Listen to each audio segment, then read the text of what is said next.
Now this game's heating up. Hey, what's up? I got some more lore content for you guys. The fourth and final Targonian champion has been announced, so I'm going to dive in and give my initial reactions and first impressions to Aurelion Sol. Before I get into the reveal, if you're new, please consider hitting the subscribe button to stay up to date with my content. I make deck profiles, beginner-friendly videos, gameplay highlights, and other lore-related stuff. My current goal is just 1,000 subs, and I'm only about 100 away, so it would be awesome if you joined.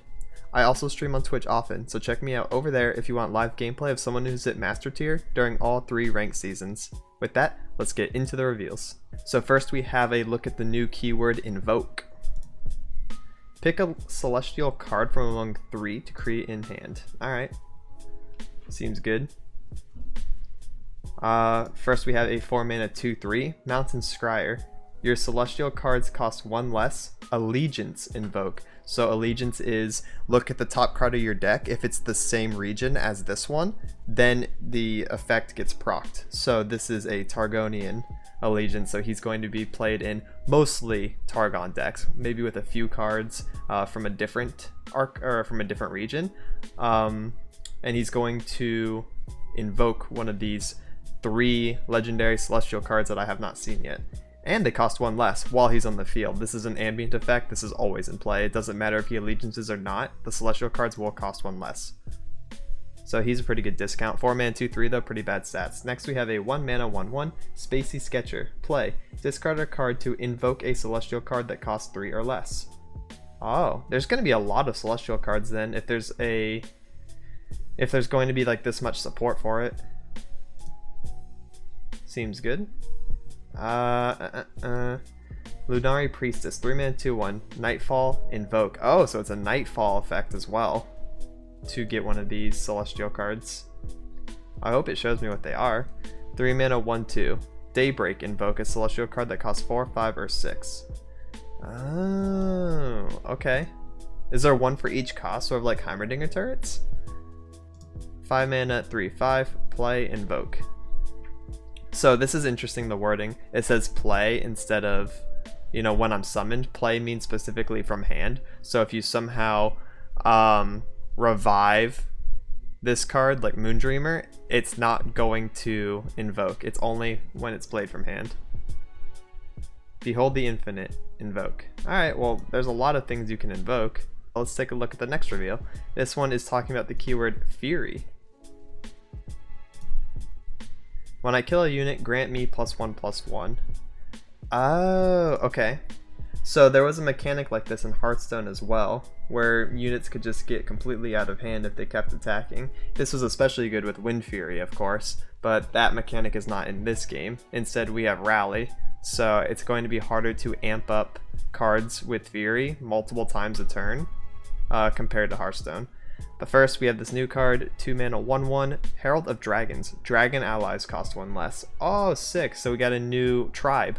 So there's going to be dragons. We have elites, we have poros, we got yetis, got spiders, and we got dragons too. Super, super cool. So here's the first dragon, a 4 mana 4/4, pretty healthy stat line, and it has Fury. So when it kills a unit, grants him 1/1. So upon killing a unit, he would be a 5/5, however he's going to take damage from killing that unit probably. So this is really good, of course, if you can buff up the dragon unit or the Fury units as well, so that they can get their effect off multiple times and kind of like create a snowball effect that makes them hard to deal with. A 5 mana 5/5 dragon, Fused Fireband. This one has Barrier and Fury. That's a really good combination, and 5 mana 5/5 is solid stats. This beats out Hecarim being a champion and 1 cost more, so this is obviously a really strong card. Another dragon, 5 mana 4/5. This one has Challenger and Fury. Challenger is another good keyword combination. I think Quick Attack would be probably the best one, so Challenger and Barrier also, you know, second and third best respectively probably. He is less statted than the previous dragon, being 1 attack lower, but he does have Challenger, which is good. You can pick weak targets to kill and get the effect off. Ooh, Dragon's Clutch. It's really cool card art, actually. I love the egg.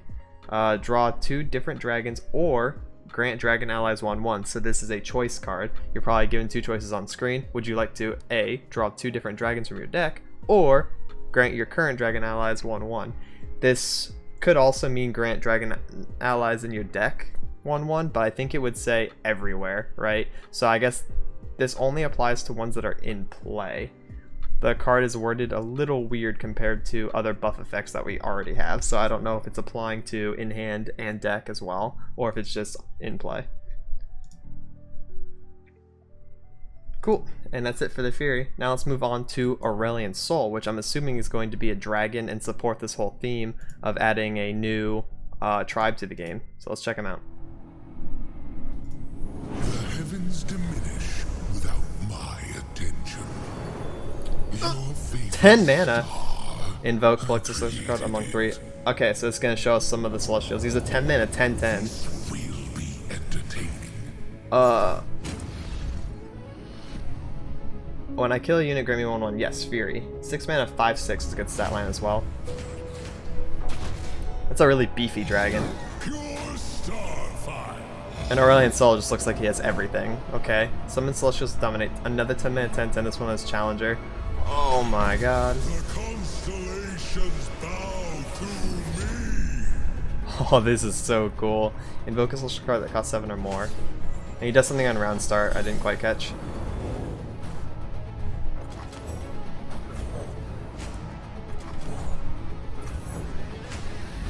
Anyone for some stardust? You have 15 to all enemies. Cost 2 less for each dragon or celestial you have.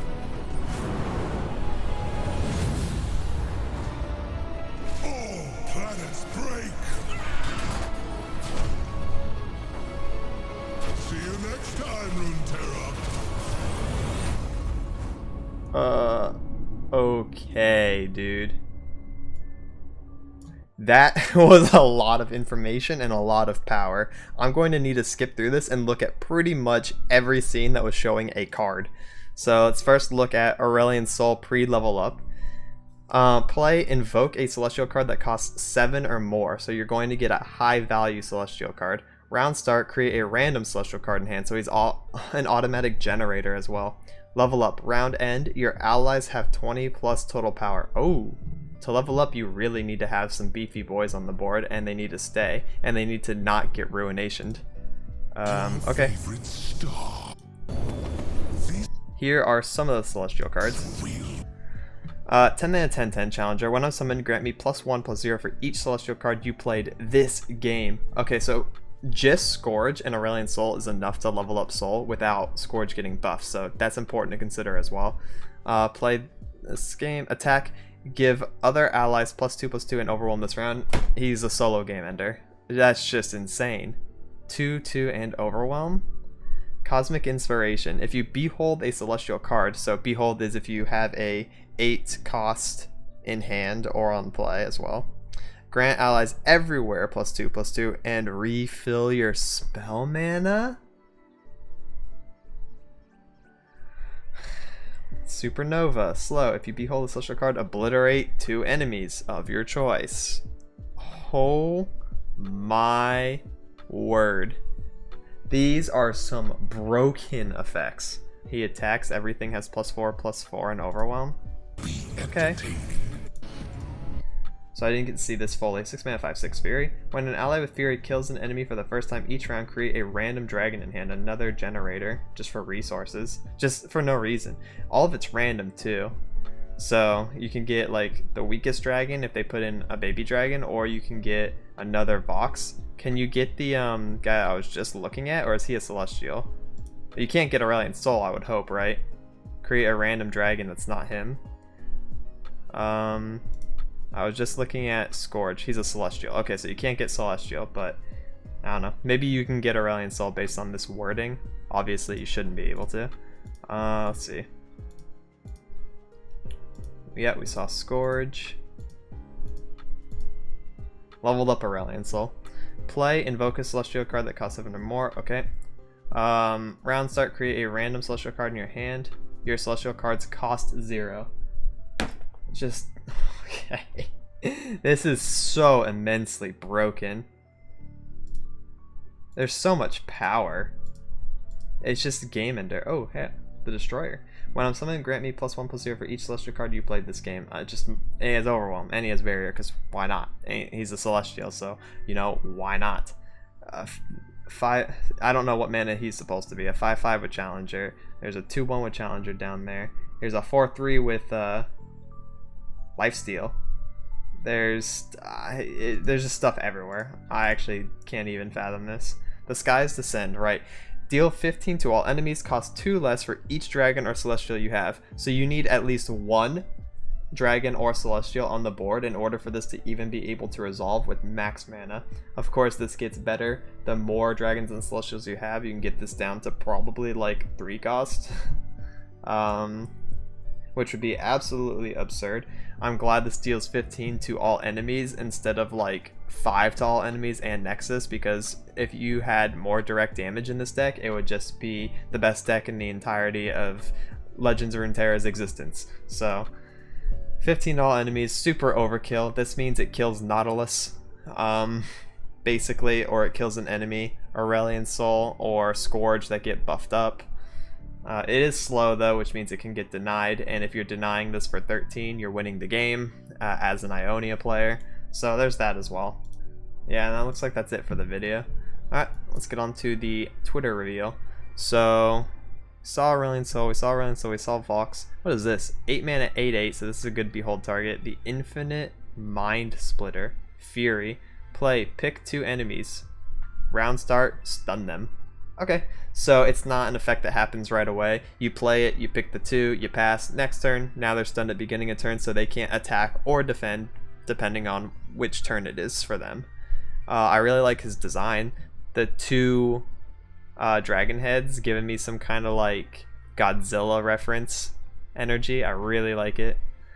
This card actually seems fair. I like this one. Star Shaping. Invoke a celestial card that costs 7 or more, then heal an ally or your Nexus 5. That's a huge heal. 5 mana spell though. That's going to be pretty costly to do. If you're doing it in the late game and you have the extra mana, I guess this makes sense. There is a world where you play Star Shaping and then you also play the card that you generate from it, with your entire turn being taken up. Aurelion Sol's the Skies Descend. So Aurelion Sol's extra card is the Skies Descend. That's pretty interesting, which means you don't have to hard run this card. You can just run multiple Aurelion Sols and have this conditional removal being able to be played if you have the resources, of course, to cheapen it. And then we have Messenger's Sigil. 1 mana burst. Shuffle the 5 messengers into your deck. I don't know what those are. Oh, what's this comment? I'm gonna be blunt here. Asol will not see play ever. He's a 10 mana card and he is hard to synergize with. Yeah, his level up is nuts, but only when you have celestial cards. Well, he does have Spell Shield when he spawns, but Vile Feast plus Vengeance, and he's dead. Any thoughts? I'm pretty sure people thought Nautilus was going to be too slow and Deep was not going to work, and it did. I don't think it's safe to make a call right now if Aurelion Sol is going to be played or not, because we have absolutely no idea how the meta is going to shape out. And even if first 2 weeks, there's no Aurelion Sol to be seen, there's no reason for him to not come up later in the future. Aurelion Sol will be a deck at a time, I promise, and it will be really hard to play against because he seems like Exodia. Once he gets set up, once you get the stuff in your possession to be able to play properly, you just win. There's no combating it other than deny, and that's really, really scary. Another thing that this reminds me of is Deep in general. Referencing back to my Nautilus comment, this feels like you just do the same thing but better, I guess. Like, it's more strong, of course. You just like play a bunch of beefy dudes late game and you just kind of win from it. But I feel like, yes, this person has a point that Nautilus is probably more consistent, while Aurelion Sol is harder to play around, build around, synergize with. But again, we haven't seen all the cards and we haven't seen the decks being built and played yet, so it's too early to make that kind of call. But my initial impression is that it is Deep 2.0. Not that it's going to be better, just that it does the same thing but bigger dudes, right? That makes sense. I really like it though. It's really exciting. These cards are going to blow the meta out of the water. Everything's going to be different. And I'm extremely excited to start building decks and seeing what's good and what's not day one. And that's it for this one. Please like and subscribe if you thought this video was informative or entertaining. It really helps me out since I'm still trying to grow. I'll be releasing deck profiles, guides, gameplay highlights, and more revealed content if more cards are revealed this week in the near future. Thank you so much for watching and have a good one. Laters.